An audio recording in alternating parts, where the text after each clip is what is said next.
Hello नमस्ते आदाब सत श्री अकाल what you feel connected with मैं हूं आदित्य प्रकाश सक्रेहरी और आप देख रहे हैं मेरे और अपने प्यारे से यूट्यूब चैनल को जहां पर मैं फिजिक्स केमिस्ट्री और मैथमेटिक्स के बहुत सारे वीडियोस को अपलोड करता हूं। ठीक है, आज ये हमारा प्यारा सा लेक्चर है सेट थियरी का।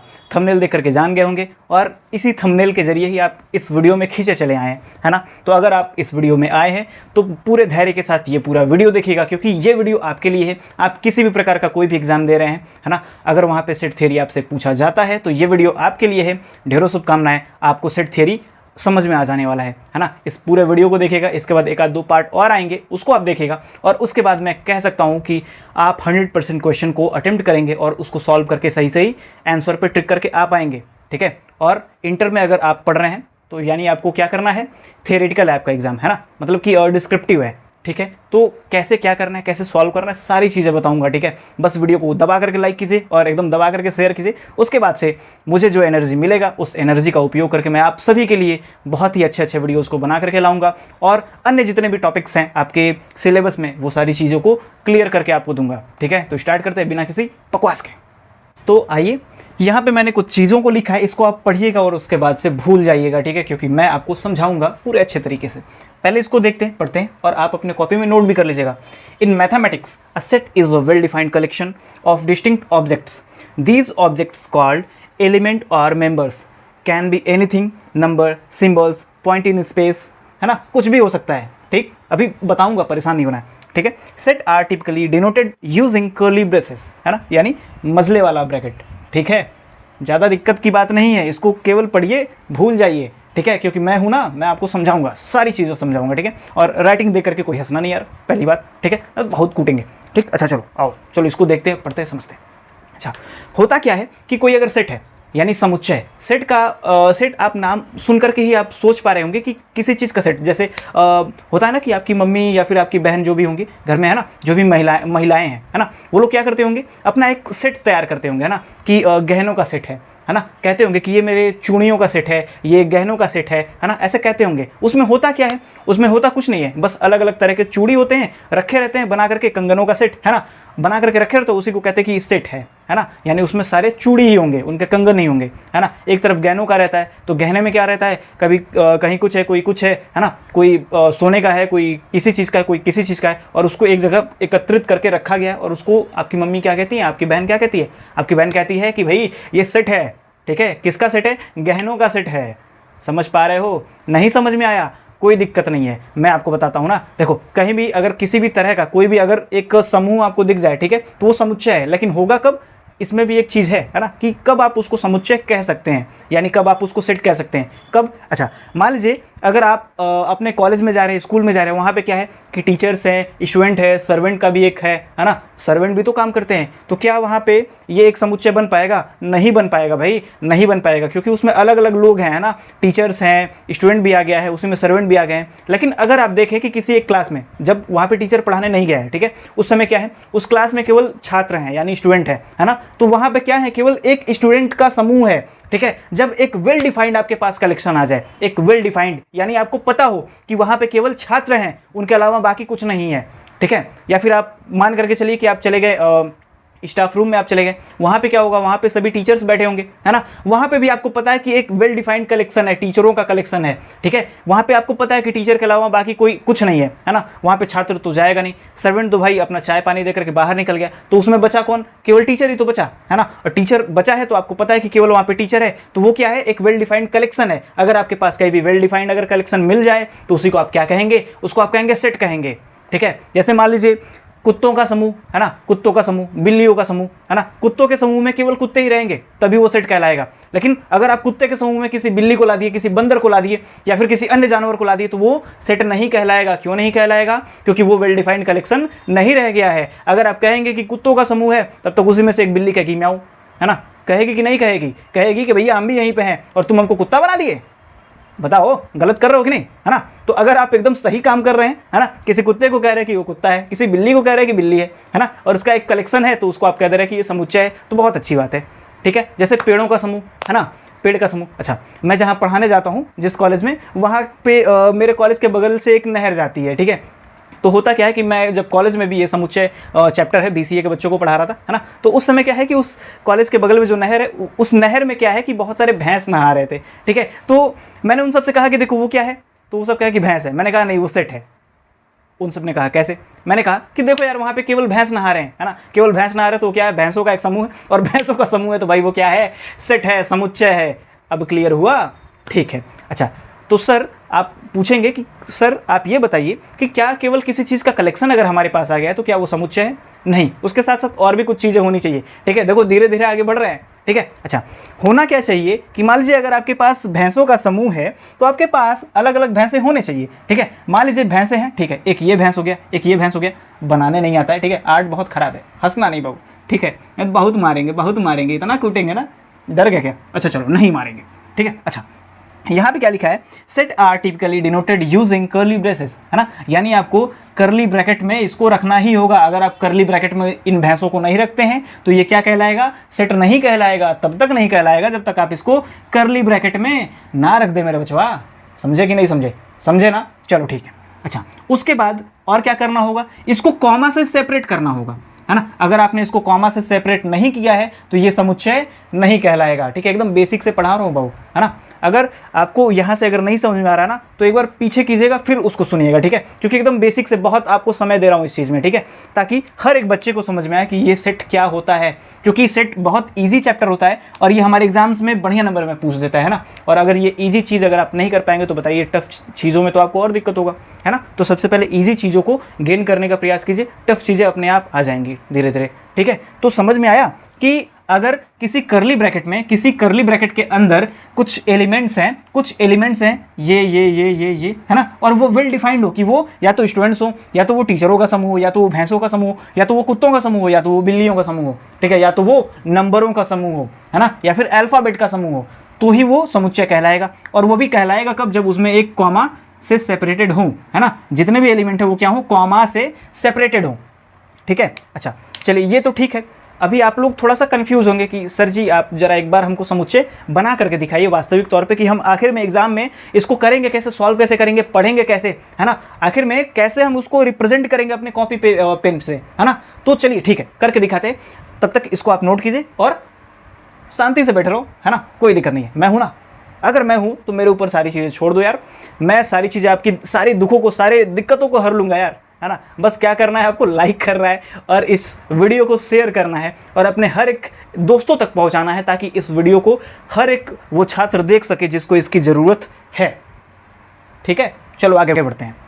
चलो, अभी तक तो हमने ये सीखा था कि सेट जो है हमारे दैनिक जीवन में अगर हम कहीं देखते हैं तो हम कैसे पहचानेंगे कि वो सेट है, ठीक है। तो अभी तक तो हमने सेट को समझा, लेकिन अभी हम जो है अपने कॉपी पेन से हम कैसे उस चीज़ को रिप्रेजेंट कर सकते हैं, ठीक है, कैसे हम अपनी स्टडी में इस सेट को पढ़ सकते हैं, रिप्रेजेंट कर सकते हैं, ये अब हम समझने का प्रयास करते हैं, ठीक है। क्योंकि इसी से आपको नंबर मिलेगा, है ना, नहीं तो भैंस और हाथी घोड़ा करने से तो मिलेगा नहीं नंबर, है। बहुत मजे में कूद रहे थे। चलो अब पढ़ो, ठीक है। अच्छा, यहाँ पे क्या कह रहा है, पहला पढ़ते हैं, ये एग्जाम्पल है, ठीक है, इसको आप नोट करना, ठीक, मैं बता रहा हूँ जैसे जैसे वैसे वैसे नोट करते जाना बस। The set of even number less than 10, ठीक है। अच्छा, एक सेट बनाना है जो कि इवन नंबर्स का सेट है और जो कि 10 से कम हो, ठीक है। अच्छा, सबसे पहले मैंने आपसे क्या कहा था कि कर्ली ब्रैकेट में होना चाहिए, है ना। अगर कर्ली ब्रैकेट में नहीं है तो वो सेट है ही नहीं। तो सेट बनाने के लिए सबसे पहले क्या करना पड़ेगा, कर्ली ब्रैकेट हमने लगाया, ठीक है। अच्छा, उसके बाद से इवन नंबर हमारे पास कौन कौन से होते हैं, सबसे पहले होता है 2 होता है, फिर क्या होता है 4 होता है, फिर होता है 6 होता है, फिर होता है 8 होता है, फिर होता है 10 होता है, फिर होता है 12 होता है, एंड सो ऑन होता है इवन नंबर, ठीक है। लेकिन देखेंगे क्या कि the set of even numbers less than 10, है ना, यानी 10 से नीचे, 10 से कम ही होने चाहिए, ठीक है, उससे ऊपर नहीं जाने चाहिए। अच्छा, तो यहाँ पे 10 आ गया, है ना, लेकिन कह रहा है क्या कि 10 से कम होने चाहिए, यानी इस 10 से हमको कम ही नंबर्स चाहिए, है ना। तो यहाँ पे हमने क्या किया, अपने सेट को क्लोज कर दिया, ठीक है। अब ये जो हमारे पास बन करके आया है ना, यही क्या है, सेट है हमारे पास। इसको आप किसी चीज़ से रिप्रेजेंट कर दीजिए, ए इक्वल टू समथिंग, है ना। ये हमारे पास सेट ए है जिसमें क्या है, ये पूरे सेंटेंस को अपने अंदर समाहित कर रहा है, देख लीजिए, है ना। इवन नंबर का है तो इवन नंबर भी है सारे। 10 से कम होने चाहिए तो देखिए 2 4 6 8, है ना। 10 से कम है कि नहीं है, है ना। कुछ गलत कह रहे हैं हम, कभी कुछ गलत कहते हैं, है ना, नहीं कहते हैं ना, हाँ। तो इसको नोट कर लीजिए, ठीक है। अगर नोट नहीं करेंगे ना तो बहुत मारेंगे, अच्छा डर जाते हैं, अच्छा ठीक है चलिए, अगर माइंड में अगर बैठा पा रहे हैं तो ठीक है, मत कीजिए, कोई दिक्कत नहीं है, लेकिन अगर नहीं बैठा पा रहा है ना तो नोट कर लीजिए, ठीक। चलिए आगे बढ़ते हैं। The set of vowels in the English alphabet, है ना। अच्छा वॉवेल क्या क्या होते हैं, A E I O U, है ना। इंग्लिश अल्फ़ाबेट में कितने वॉवेल होते हैं, 5 ही ना होते हैं, उससे ज़्यादा नहीं ना होते हैं, होते हैं ना, 5 होते हैं ना। चलो ठीक है, तो हम क्या करेंगे, इस सेट को बनाने के लिए सबसे पहले एक कर्ली ब्रैकेट लगाएंगे, ठीक है। उसके बाद से क्या लिखेंगे, A E I O U, bracket close, ठीक है। बन गया हमारे पास समुच्चय, देख रहे हैं। अच्छा इसको चलिए कुछ और सपोज कर लेते हैं, इसको बी कर लेते हैं, ठीक है। हमारे पास एक सेट बी है जिसमें सभी वॉवेल्स हैं इंग्लिश अल्फ़ाबेट के। समझ में आ रहा है क्या कह रहा हूँ, ठीक है। अगर नहीं आएगा समझ में ना तो कमेंट कीजिएगा, जो भी आपका दिक्कत होगा कमेंट कीजिएगा। मैं 24 घंटे आपके कमेंट का ही वेट करता हूँ कि कहाँ से कौन सा बच्चा, कहाँ से कौन सा स्टूडेंट अपने डाउट को ले आकर के रख रहा है मेरे सामने, है ना। और आपके अगर डाउट को मैं सॉल्व करता हूँ ना तो उससे ज़्यादा खुशी मुझे और किसी चीज़ में नहीं होता है, ठीक है। समझ रहे हो। अगर आप में से कोई अगर एक भी अगर कमेंट करता है ना तो मैं अगर उस कमेंट को देखता हूँ तो बहुत खुशी होता है मुझे कि चलो भाई मुझसे कोई बच्चा पढ़ा था और अपने डाउट को मुझसे पूछ रहा है तो मैं उसके डाउट को क्लियर कर पा रहा हूँ, समझे। तो अपने डाउट को ज़रूर पूछना है कमेंट में, ठीक है। अगला देखते हैं, the set of solution to the equation x² - 4 = 0, है ना।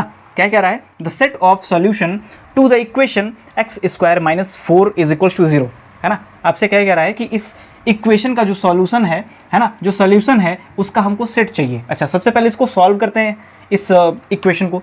तो x² - 4 = 0 है, x² = 4 आएगा और यहाँ पे क्या आएगा, x बराबर, अच्छा यहाँ से ये स्क्वायर हटाएंगे तो ये क्या आएगा, +-√4, और ये क्या होता है, +-2 होता है कि नहीं होता है, आप बताइए। मैं कुछ नहीं बोलूँगा, ठीक है, आप ही बताइए होता है कि नहीं होता है। होता है ना। अगर होता है तो इसका सेट आप कैसे बनाएंगे। अच्छा ये चीज़ क्या है, एक बार प्लस आ रहा है और एक बार +2 आ रहा है, एक बार -2 आ रहा है, ठीक है। तो इतना आ रहा है ना, इतना आ रहा है ना। अब इसी का हमको सेट बनाना है। सेट कैसे बनाएंगे, कर्ली ब्रैकेट हमने लगाया, अरे ये तो नागिन बन गई सर, बड़े गंदे हैं सर जी, आप नागिन बना दे रहे हैं, बन ही नहीं रहा है। चलो ठीक है, जल्दी जल्दी में कुछ भी बन रहा है, ठीक है। आएगा एक बार -2, फिर आएगा एक बार +2, तो प्लस को तो कुछ लिखते ही नहीं है, तो एक बार -2 और एक बार 2 और ब्रैकेट क्लोज, है ना। यही हमारा क्या हो गया, मान लीजिए कोई सेट सी है और यही हमारा क्या है, इसका सॉल्यूशन है भैया, ठीक है। समझ में आ रहा है, अगर नहीं समझ में आ रहा है तो पूछिएगा ज़रूर, ठीक है। चलिए बढ़ते हैं आगे।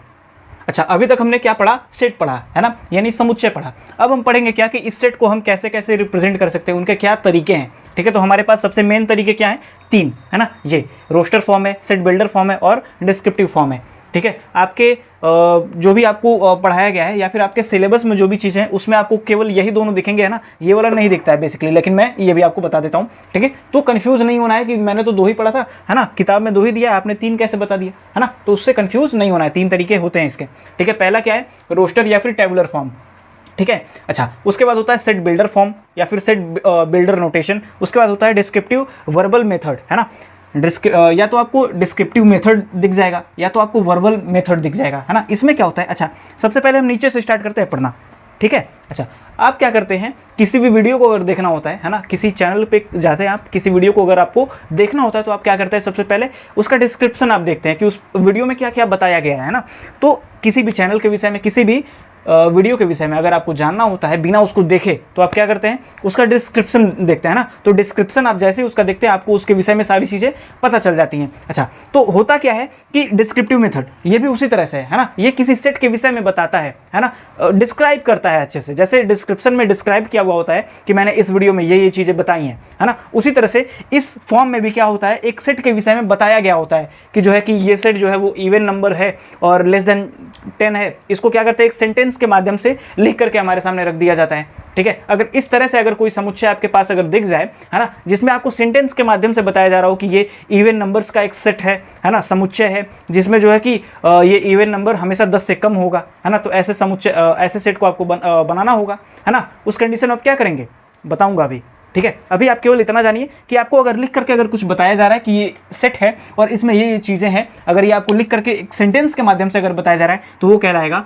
डिस्क्रिप्टिव मेथड, ठीक है। उसके बाद आता है सेट बिल्डर मेथड, ठीक है। इसमें क्या होता है, इसमें आपको एक समुच्चय दे देता है ऐसे, है ना, लिखता है उसमें x such that x is even number या फिर x इज समथिंग, है ना। तो होता क्या है कि इसका मतलब है अगर यहाँ पे अगर दे दे x इज इवन नंबर, ठीक है, अगर ऐसा करके अगर आपको दे देता है तो इवन नंबर कितने होते हैं, है ना। अगर ये अगर आपको बनाना होगा अगर सेट, तो आप क्या करेंगे 2 4 8 10 and so on, infinite set बनेगा, ठीक है, क्योंकि इवन नंबर का सेट तो है लेकिन यहाँ पे बताया नहीं कि कहाँ तक जाना है, ठीक है। जैसे इसके पहले मैंने किया था तो वहाँ पे क्या हुआ था, लिखा हुआ था कि 10 से कम होने चाहिए। यहाँ पे कुछ आगे लिखा है क्या, नहीं लिखा है। अगर नहीं लिखा है तो आप उसके आगे चलते चले जाएंगे, है ना, और वो इनफाइनाइट तक जाएगा, ठीक है। तो इसको एंड सो ऑन कर दिया मैंने कि इनफाइनाइट तक जा रहा है, पता ही नहीं है कहाँ रुकेगा ये समुच्चय, ठीक है। जैसे अब जो है कि हमारे पृथ्वी पर अगर गधों का समूह अगर देखा जाए तो बहुत सारे गधे होंगे, है ना। अब उन गधों को आप गिन थोड़ी पाएंगे, गिन पाएंगे क्या, नहीं गिन पाएंगे ना। जब नहीं गिन पाएंगे तो ऐसे लिखिए ना, कुछ कह रहे हैं आपसे, बताइए, नहीं ना कह रहे हैं। अच्छा, यहाँ पे एक चीज़ ये ध्यान दीजिएगा, यहाँ पे लिखा है क्या कि बिल्डर, है ना। अगर आपको कहीं भी किसी वाक्य के माध्यम से या फिर किसी ऐसा सेट दिख जाए जिसमें आपको एक मतलब कि एक समुच्चय ऐसा मतलब दिख जाए जिसमें बिल्ड करने का प्रयास कर रहा हो, है ना। यहाँ पे देखिए बिल्ड करने का प्रयास कर रहा है, x इज इवन नंबर, है ना, बिल्ड कर रहा है, बता रहा है कि आप एक सेट ऐसा बना सकते हैं जिसमें सभी इवन नंबर्स हो, है ना। तो क्या कर रहा है, बिल्ड ही तो कर रहा है ना। तो अगर ऐसा अगर आपको कहीं भी फॉर्म दिख जाए तो वो क्या कहलाएगा, सेट बिल्डर नोटेशन कहलाएगा मेरे बच्चों, ठीक है। समझ पा रहे हो। डिस्क्रिप्टिव में क्या होगा, सेंटेंस लिख करके देगा, इसमें क्या होगा, इस टाइप का एक हमको लिख करके दे देगा, x such that x is even number less than 10 या फिर फलाना ढिमकाना जो भी हो, ठीक है। लेकिन आपको क्या करेगा, उसमें बिल्ड करके देगा, बिल्ड करने का प्रयास करेगा, है ना, कि आप उसको पढ़ें और आपको पता चल जाए कि ये सेट बिल्ड हो रहा है, ठीक है। आप यहाँ पे ये भी लिख सकते हैं कि x such that x is कुत्तों का समूह है ना। अच्छा हंसो मत, ज़्यादा मत हंसो, ठीक है। चलो आगे बढ़ते हैं, समझ में आया ना। अगर समझ में आया तो लाइक ठोके यार जल्दी से, है ना। अच्छा उसके बाद से आते हैं रोस्टर या फिर टेबलर फॉर्म, है ना। यहाँ पे देखो रोस्ट, है ना, रोस्ट आ रहा है, रोस्टर होता क्या है कि अच्छा आप में से ये बताओ, कैरी मिनाटी का वीडियो किसने किसने देखा है। मैंने तो देखा है भाई, बहुत गालियाँ देता है वो, है ना। अच्छा ठीक है चलो, वो तो हो गया अलग बात, है ना। मैं मतलब स्पॉन्सरशिप उसका मुझे नहीं मिला है, ठीक है। कैरी भाई अगर देख रहे हो तो यार भिजवा देना यार 2-3 करोड़ मेरे घर, है ना। चलो ठीक है, प्रचार कर रहे हैं, है ना, जो भी 150 देखते होंगे मेरा वीडियो यार क्या ही करना है, चलो ठीक है। अच्छा यहाँ पे क्या हो रहा है कि रोस्टर फॉर्म है, रोस्टर फॉर्म में। अच्छा एक बात बताओ, कैरी मिनाटी अगर आपको रोस्ट करेगा तो क्या होगा, आप शर्मा जाएंगे, शर्मा करके पानी पानी हो जाएंगे, और पानी पानी होकर के आप क्या करेंगे, बिखर जाएंगे, है ना। वो वाला गाना सुने थे ना, फलाने ने देखा मुझे ऐसे कि मैं पानी पानी हो गई, तो वही वाला यहाँ पे आ जाएगा, ठीक है। क्या आएगा कि देखो कैरी मिनाटी हैं, कैरी मिनाटी भैया क्या करते हैं, रोस्ट करते हैं, उनके रोस्ट करते ही लोग शर्मा करके पानी पानी होकर के बिखर जाते हैं, है ना। तो इसी से आप याद कर लेना, इसी से आप याद कर लेना कि अगर कहीं सेट में अगर ऐसा 1 2 3 4, है ना, ऐसा अगर एलिमेंट अगर आपको डायरेक्ट अगर एलिमेंट दिख जाए, है ना, जैसे यहाँ पे है x such that x is even integer, है ना, उसी तरह से अगर यहाँ पे अगर आपको डायरेक्ट अगर एलिमेंट अगर दिख जाए, मान लीजिए 2 है 4 है 6 है 8 है 10 है एंड सो ऑन, ठीक है। अगर इस टाइप का अगर आपको दिख जा रहा है एकदम बिखरा हुआ, ठीक है, ये नहीं कि आपको यहाँ पे कोई सेंटेंस घुसेड़ दिया है कि भैया ये बनाओ, ऐसा तो है नहीं। डायरेक्ट आपको नंबर यहाँ पे दिख रहा है ना। जब अगर आपको नंबर दिख जाए तो आप उसको क्या कहेंगे, डायरेक्ट अगर कुछ अगर बिखरा बिखरा सा अगर दिख जाए तो आप उसको क्या कहेंगे, क्या कहेंगे, रोस्टर फॉर्म कहेंगे या फिर टेबुलर फॉर्म कहेंगे, है ना। जैसे मान लो अगर अल्फ़ाबेट का समूह, है ना, तो मान लीजिए अगर या फिर मेरे ही नाम का, मेरे नाम में जितना अल्फ़ाबेट आ रहा है उनका समूह, है ना। तो मान लो मेरा नाम क्या है, मेरा नाम है आदि, है ना, आदित्य पूरा नाम है। अच्छा तो अगर मैं अपने नाम का अगर सेट अगर बनाऊँ तो क्या बनेगा, ADITYA,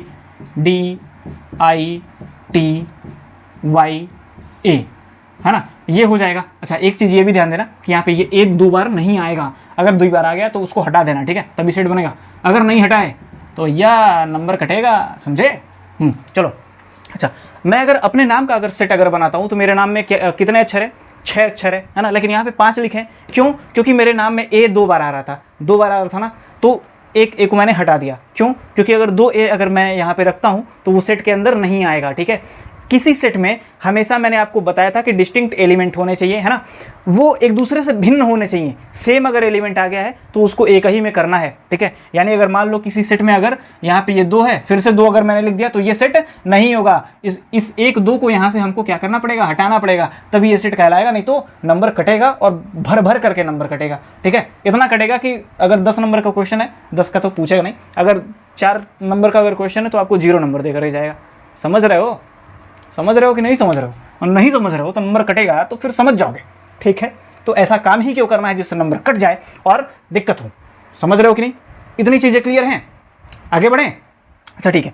अच्छा चलो, आज के वीडियो के लिए इतना ही रहने देते हैं। अगर इस वीडियो में अगर आपको किसी भी प्रकार का कोई भी दिक्कत है तो कमेंट जरूर कीजिएगा, है ना। मेरा दरबार आप सभी के लिए हमेशा खुला हुआ है ना। तो बाबा आदित्य के पास आप आइए और अपने दिक्कतों का समाधान करा करके जाइए और अपने मैथ को और फिजिक्स को थोड़ा बेहतर बना करके जाइए, है ना।